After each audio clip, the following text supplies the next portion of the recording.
ئەم کاتتان باشبی سەرانی هێزار لە ڕادیۆ دەنگی گەلەوە با یارمەتی هاوکارانم گەشتی هەواڵەکانی کاتژمێر 2تان پێشکەش دەکەین.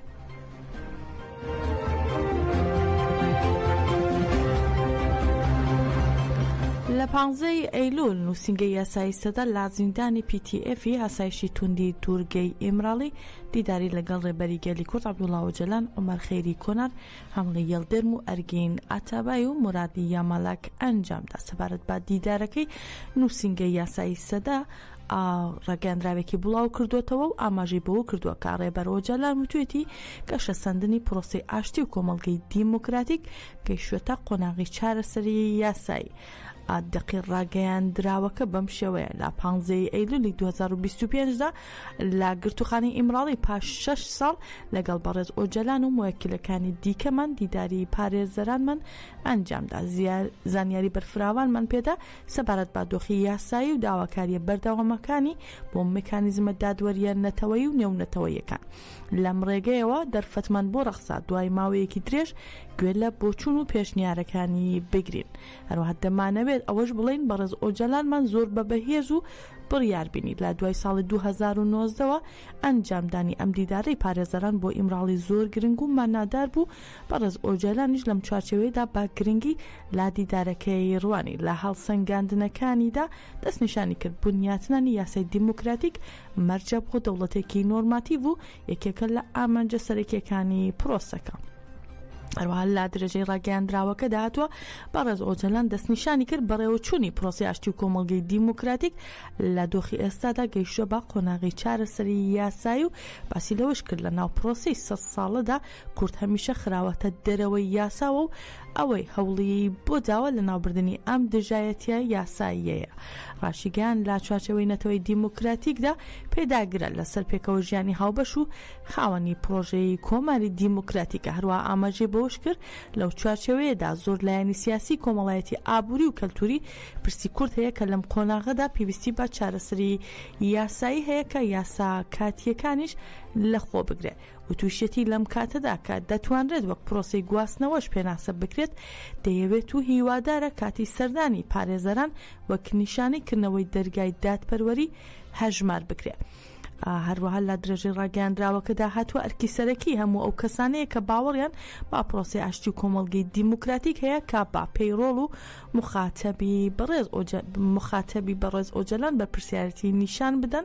لەمڕۆ جەخلەوە دەکەینەوە مافی هیوا کە لە ڕۆژەفی کۆمیتەی وەزیرانی ئەنجومەنی ئەوروپادایە پرسێکی پێکاتەیی یاسایی تورکیایە و ئەو هەنگاوە ئەرێنیانەشی کە لەمڕۆوە دەنرێن دەبنە هەنگاوێکی پێوانەیە لە بنیاتنانی یاسایی دیموکراتیکدا. بەڕێز ئۆجەلان دەیەوێت سڵاوی قوڵی خۆی بگەێنە تا زیندانیانی سیاسی لە زیندانەکاندا و بە هەموو ئەوانەی کە پرسیاریان لێ کردووە بۆ هەموو ئەوانەی باوەڕیان بە پرۆسی ئاشتی و کۆمەڵگەی دیموکراتیک دەکەن و لەم بابەتەدا هەوڵ و ڕەنج دەدەن.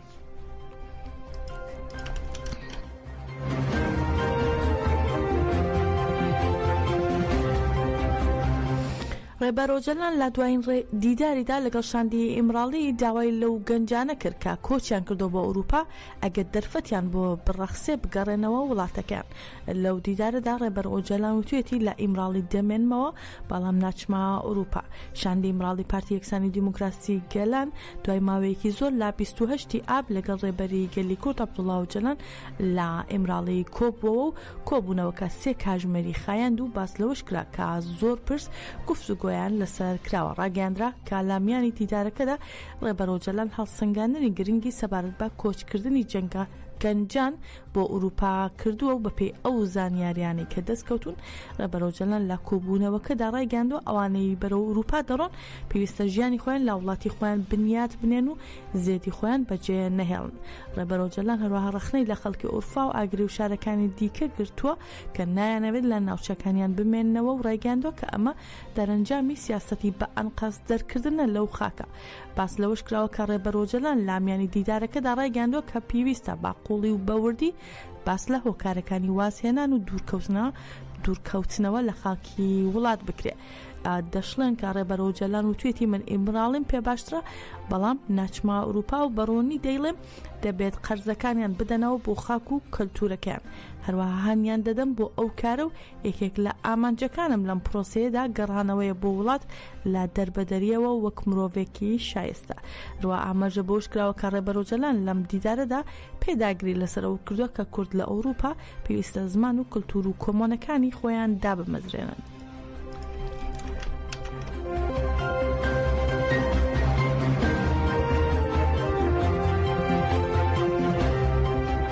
پرۆفێسۆر و مامۆستای ئەدەبی بەراوردکاری و کاروباری ئێران لە زانکۆی کۆلۆمبیای ئەمریکا حەمید داباشی پەیامێکی بۆ پارتی یەکسانی و دیموکراسی گێلان دەم پارتی نردووە.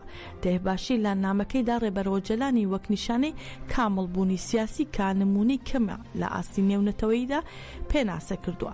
پەیامەکەی حەمید دەهباشی بەم شێوەیە دۆستانی خۆشەویست بەو پەڕی دڵخۆشیەوە لەگەڵ پەیامە مێژوەکەی ئۆجەلاندا جوڵامەوە کە بۆ چارەسەری ئاشتیانە و دیموکراسیانی پرسی کورد کردی. پێم وایە ئەمە نیشانەی کامڵبوونی سیاسیە کە لاسی نێونەتەوەییدا نمونەی کەم و بنکەی ئاکاری ئەم هەنگاوە سیاسیە کە بە هۆشیاریەوە هەڵگیراوە نەک بە تەنها بۆ بابەتی کورد-تورک بەڵکو لەسەر ئایندەی ناوچەکەش کاریگەریەکی هەمیشەیی دادەنێت و پێم وایە ئەم هەنگاوە دڵخوازترین و شۆڕژگەرترین هەنگاوی سەرۆکێکی زانای سیاسیە کە لە دۆخێکی ئاوا ئاڵۆزدا دەتوانرێت بنرێت.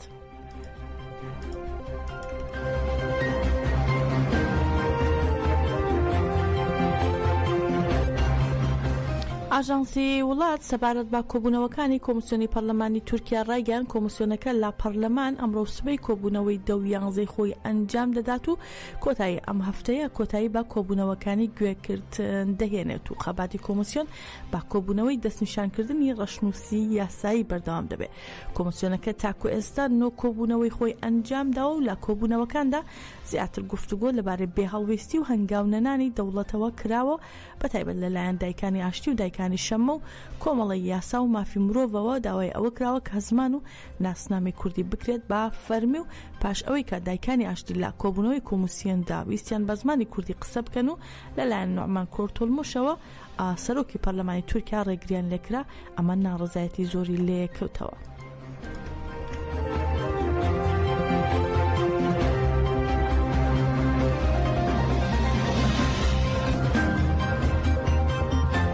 پارتی هەرێمە دیموکراتیکەکان دەبەپە پەیوەست بە ڕۆژەوی مافی هیوا ڕاگەاندراوێکی بڵاو کردوتەوە و داوای جێبەجێکردنی بڕیاری دادگای مافەکانی مرۆڤی ئەوروپای کرد و ڕاگەاندووە دانەنان بە مافی هیوان نەک بە تەنها پێشلکردنی مافەکەسیەکانە هاوکات گەورەترین ڕێگریە لە پێش پرۆسەی چارەسەریدا. هەروەها ئاماژەیەشیان بۆ کردووە کە بەردەوامبوونی گۆشەگیری وێڕای ئەوەی پێشلکاریە بەرامبەر مافەکەسیەکانی ڕێبەرەوە جەلان هاوکات لە باربردنی مافی هیوا دەستەکۆی گەلی کورد و کۆمەڵگای تورکیاشە. هەروەها ئاماژیان بە ڕۆڵ و کاریگەری ڕێبەرەوە جەلان کردووە لە پرۆسەکانی چارەسەریدا و نووسیویانە بەڕێز ئۆجەلان با ڕۆڵ و دیزگاکانی لە پرۆسی چارەسەریەکانی پێشودا ئەکتەرێکی کاریگەری ئایندەی دیموکراتیکی تورکیای و جەختیش دەکەنەوە با گوێرەی بڕیاری دادگای مافەکانی مرۆڤی ئەوروپا و ئەنجومەنی ئەوروپا بە خێرایی دانان بە مافی هیوا بۆ هەموو زیندانیەکان دەبێت ببێتە بنەمای ئاشتی و کۆمەڵگەی دیموکراتیک.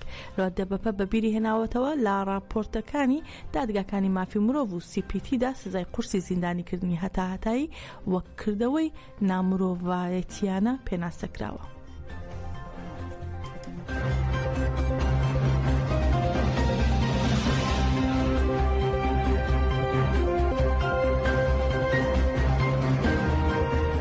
فەرماندەیی هێزەکانی پاراستنی ژن هەپەژە لە سێمین ساڵیادی شۆڕژی ژنجیان ئازادیدا ڕاگەاندراوێکی بڵاو کردوتەوە و ڕاگەاندووە با دروشمی ژنجیان ئازادی بەرەو کۆمەڵگەی دیموکراتیک و ئاشتی هەنگاو بنین و بەرخۆدانی ژنان بگۆڕین بۆ شۆڕشی ژنان.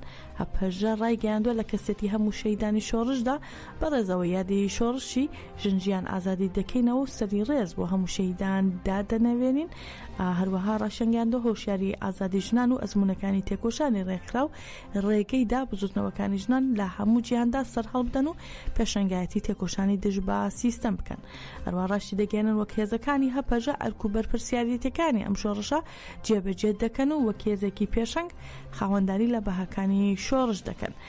هەروەها لە ڕاگەیاندراوەکەش داهاتووە بەڵێنی تۆ لە سەرنەوە دووپات دەکەینەوە و بانگەواز لە هەموو ژنان دەکەین با دروشمی ژنجیان ئازادی بەرەو کۆمەڵگەی دیموکراتیک و ئاشتی هەنگاو بنێن و بەرخۆدانی ژنان بۆ شۆڕشی ژنان بگۆڕن.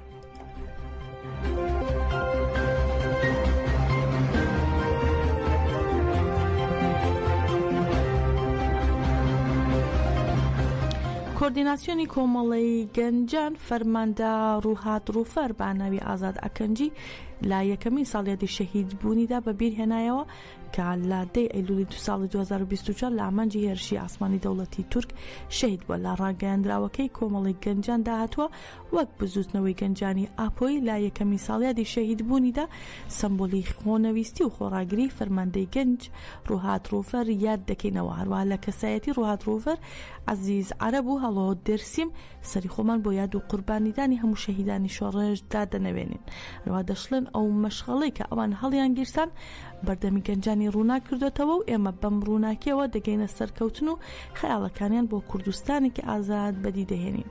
لە کۆتاییشدا ڕایانگەاندووە لە کەسایەتی بنەماڵی بەڕێزی شەهید ڕووهات جارێکی تر سەرخۆشی ئاراستی هەموو گەل و گەنجانی کوردستان دەکەین و دەڵێن ئێمە وەک گەنجانی ئاپۆیی ئاگاداری میراتەکەیان دەبین.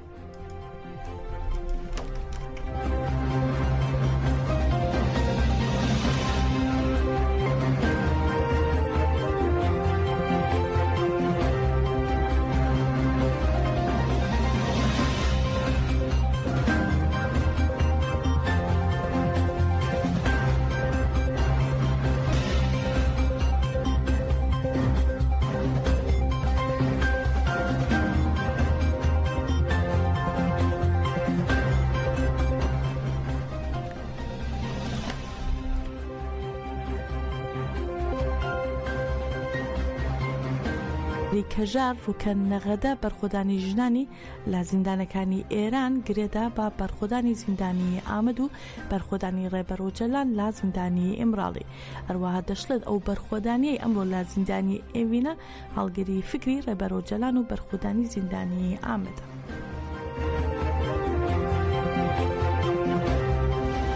بۆ شۆڕشی ژنجیان ئازادی بە تایبەت لە ئێستا لە ڕۆژهەڵاتی کوردستانەوە زۆرتر وەکو بڵێن ناوبانگی هەیە دەنگ دەداتەوە دنیا، بەڵام دەبێ بگەڕینەوە بۆ تاریخێکی کە پشت ئەو شۆڕشە هەیە لە 4 ساڵەی کە ئێستا لە ڕۆژهەڵاتی کوردستانە دەنگی داوە. لە ڕۆژهەڵاتی کوردستان سەرچاوەکەی خۆی لە باکووری کوردستان دەگرێت، لە ڕۆژاوای کوردستان دەگرێت، لە باشووری کوردستان دەگرێت، چونکە ئەرێ لە ڕۆژهەڵاتی کوردستانیش تاریخێکی بڵێ مێژوویەکی زۆر درێژی هەبووەی شۆڕشەکان هەوڵی ئازادی دراوە لە ناوگەل بە تایبەت بە پێشەنگاتی ژنان لە ناو خودی کوردستانە. ئەگەر کە بین بەرخودانی تایبەت ئاپوچیەکان باسکەین لە زیندانی ئامادە ئەو بەرخودانیە ڕەنگ و ڕوویەکی تر دەگرێت. یعنی شۆڕشی ژنجیان ئازادی ئەساس لە زیندانەکانی ئاماد بە بەرخودانی و ئاواکردنی فەلسەفەیەکی نوێ لە زینداندا دەست پێ دەکات، چونکە لەوێدا هەوا سارە هەیە، هەموو کەسێک بەرخودانی هەوا سارە دەزانێت. ساس دروشمی ژنجیان ئازادیان کرد بە بەناخەی فەلسەفەی ژیانی ئازاد. لە ڕۆژهەڵاتی کوردستان و ئێراندا شۆڕشی ژنجیان ئازادی هەنگاوێکی تازە نییە، بناخەیەکی بەم شێوازەی هەیە کە هەوا شیرین لەسەر دیوارەکانی زیندانی ئەوین دەنووسێ ژنجیان ئازادی و ئەو کەسانی کە لە زینداندان هەموو ئاشنای ئەو دروشمەکە بۆ خۆی ڕوحی بەرخۆدانیە ئینسانی ئازادە، زیندانەکان دەبێتە بە ئاکادەمیە بۆ شۆڕشگەران، فکری ئازاد لەوێ دەردەکەوێت، کەسایەتەکان زۆرتر گەورە دەبن، شۆڕشی ژنجیان ئازادی دەژی. لەبەرەوە هەتا ڕۆژی ئێدامیش هەواڵ شیرین ئەلەمهولی بەو بەرخودانیە بە فەرهەنگە چێتەپای سێدارە لەگەڵ هاوڕێیەکانی هەمووی. بەڕاستیش ئەو میراسە جارێکی تر گەشە بکەین و بتوانین لە ئێرانێکی دموکراتیک بەڕاستی خەیاڵەکانیان جێبەجێکەین لە ژێر دروشمی ژنجیان ئازادیدا.